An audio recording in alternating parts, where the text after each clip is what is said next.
Les valeurs ne sont vraiment acquises que par la compréhension. Sinon, ce ne sont pas des valeurs, mais de la manipulation.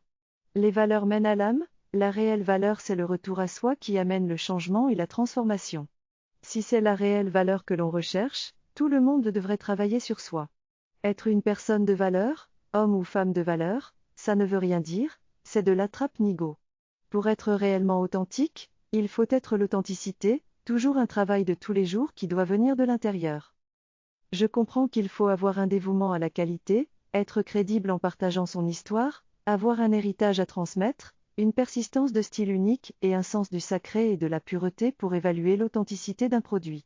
Tout cela vient de l'âme et nécessite un retour à soi, un travail sur soi pour se comprendre et guérir de ses blessures.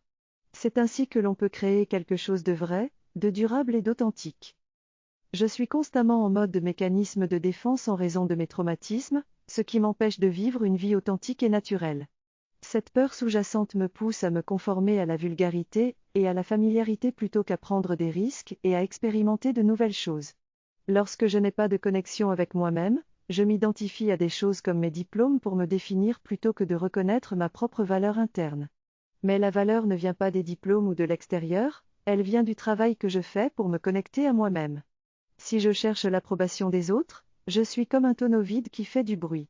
Je dois apprendre à trouver ma valeur en moi et à vivre ma vie en fonction de ma place au monde, sans avoir besoin de prouver quoi que ce soit aux autres.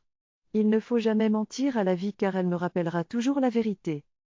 Ce que je retiens, c'est que je dois marcher dans mes propres baskets et guérir mes blessures. Ce chemin est important car il transforme notre vie et nous rend authentiques. Je dois chercher à m'apprendre moi-même, comprendre ce qui me stimule, mes traumatismes et mes blessures. Si je ne fais pas face à ces choses, je ne serai pas prêt pour le développement. Il est important de ne pas chercher à paraître mais à être, car le secret pour avoir commence dans l'être. Le mental a tendance à vouloir contrôler les choses, mais cela n'est pas forcément bénéfique pour notre cheminement intérieur. Il est donc important de se recentrer et de prendre le temps de s'écouter pour avancer sur notre chemin personnel.